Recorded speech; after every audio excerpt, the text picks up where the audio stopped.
The Telltale Heart by Edgar Allan Poe. True. Nervous. Very, very dreadfully nervous I had been and am. But why will you say that I am mad? The disease had sharpened my senses, not destroyed, not dulled them. Above all was the sense of hearing acute.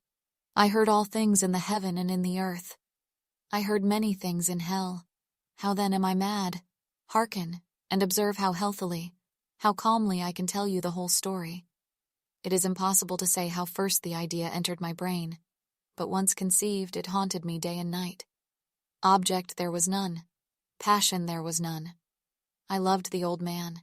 He had never wronged me. He had never given me insult. For his gold I had no desire. I think it was his eye. Yes, it was this. He had the eye of a vulture, a pale blue eye with a film over it.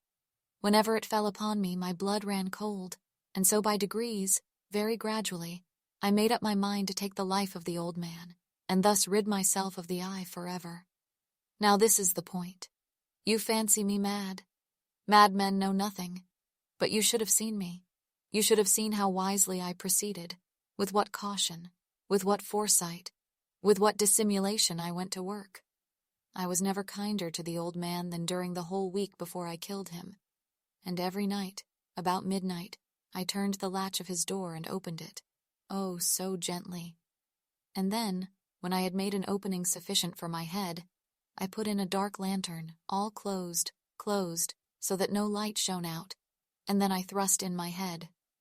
Oh, you would have laughed to see how cunningly I thrust it in. I moved it slowly, very, very slowly, so that I might not disturb the old man's sleep. It took me an hour to place my whole head within the opening so far that I could see him as he lay upon his bed. Ha! Would a madman have been so wise as this? And then, when my head was well in the room, I undid the lantern cautiously.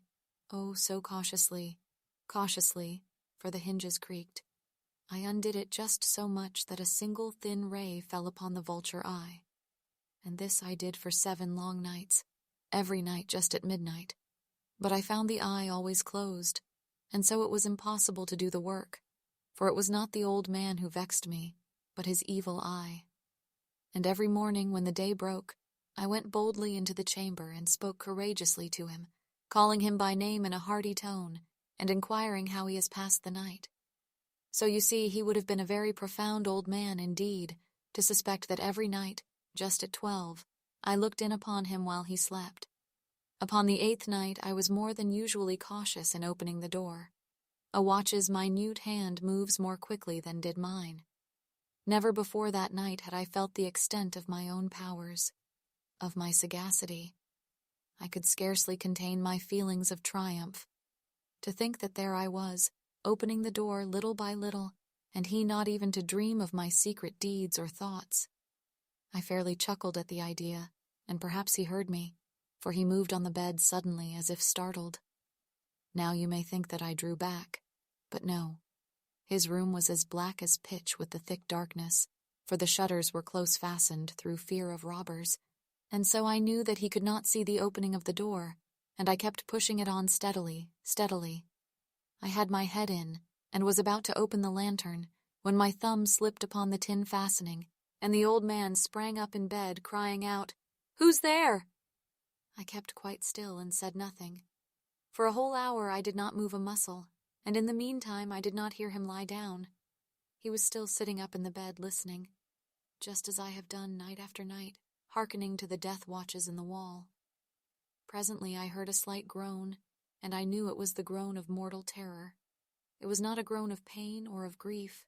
Oh no. It was the low stifled sound that arises from the bottom of the soul when overcharged with awe. I knew the sound well. Many a night, just at midnight, when all the world slept, it has welled up from my own bosom, deepening with its dreadful echo the terrors that distracted me. I say I knew it well. I knew what the old man felt and pitied him, although I chuckled at heart. I knew that he had been lying awake ever since the first slight noise, when he had turned in the bed. His fears had been ever since growing upon him. He had been trying to fancy them causeless, but could not. He had been saying to himself, "It is nothing but the wind in the chimney. It is only a mouse crossing the floor. Or it is merely a cricket which has made a single chirp. Yes, he had been trying to comfort himself with these suppositions, but he had found all in vain. All in vain, because death, in approaching him, had stalked with his black shadow before him and enveloped the victim, and it was the mournful influence of the unperceived shadow that caused him to feel, although he neither saw nor heard, to feel the presence of my head within the room. When I had waited a long time, very patiently, without hearing him lie down, I resolved to open a very, very little crevice in the lantern. So I opened it. You cannot imagine how stealthily, until at length a single dim ray, like the thread of the spider, shot from out the crevice and fell full upon the vulture eye. It was open, wide, wide open, and I grew furious as I gazed upon it. I saw it with perfect distinctness, all a dull blue, with a hideous veil over it that chilled the very marrow in my bones. But I could see nothing else of the old man's face or person, for I had directed the ray as if by instinct, precisely upon the damned spot. And have I not told you that what you mistake for madness is but over-acuteness of the senses? Now, I say, there came to my ears a low, dull, quick sound, such as a watch makes when enveloped in cotton. I knew that sound well, too. It was the beating of the old man's heart. It increased my fury, as the beating of a drum stimulates the soldier into courage. But even yet I refrained and kept still. I scarcely breathed. I held the lantern motionless. I tried how steadily I could maintain the ray upon the eye. Meantime, the hellish tattoo of the heart increased. It grew quicker and louder every instant. The old man's terror must have been extreme. It grew louder, I say, louder every moment. Do you mark me well? I have told you that I am nervous, so I am. And now, at the dead hour of the night, amid the dreadful silence of that old house, so strange a noise as this excited me to uncontrollable terror. Yet for some minutes longer I refrained and stood still. But the beating grew louder. I thought the heart must burst. And now a new anxiety seized me. The sound would be heard by a neighbor. The old man's hour had come. With a loud yell, I threw open the lantern and leaped into the room.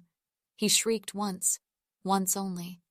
In an instant, I dragged him to the floor and pulled the heavy bed over him. I then smiled gaily to find the deed so far done. But for many minutes, the heart beat on with a muffled sound. This, however, did not vex me. It would not be heard through the wall. At length it ceased.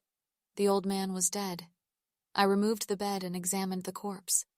Yes, he was stone dead. I placed my hand upon the heart and held it there many minutes. There was no pulsation. He was stone dead.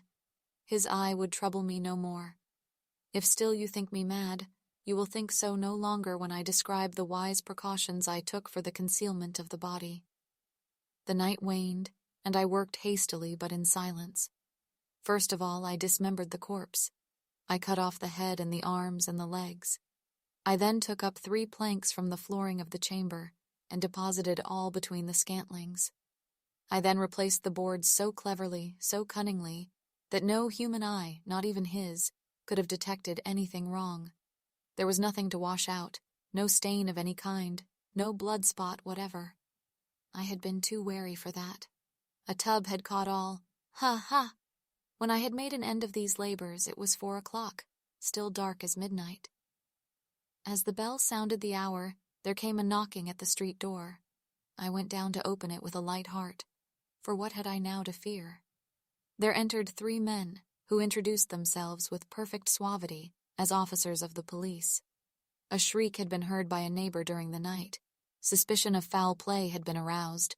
Information had been lodged at the police office, and they, the officers, had been deputed to search the premises. I smiled.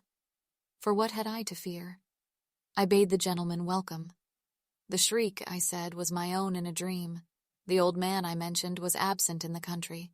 I took my visitors all over the house. I bade them search well. I led them at length to his chamber. I showed them his treasures, secure, undisturbed. In the enthusiasm of my confidence, I brought chairs into the room and desired them here to rest from their fatigues, while I myself, in the wild audacity of my perfect triumph, placed my own seat upon the very spot beneath which reposed the corpse of the victim. The officers were satisfied. My manner had convinced them. I was singularly at ease. They sat, and while I answered cheerily, they chatted of familiar things. But ere long I felt myself getting pale and wished them gone. My head ached, and I fancied a ringing in my ears. But still they sat and still chatted. The ringing became more distinct. It continued and became more distinct. I talked more freely to get rid of the feeling, but it continued and gained definiteness, until at length I found that the noise was not within my ears,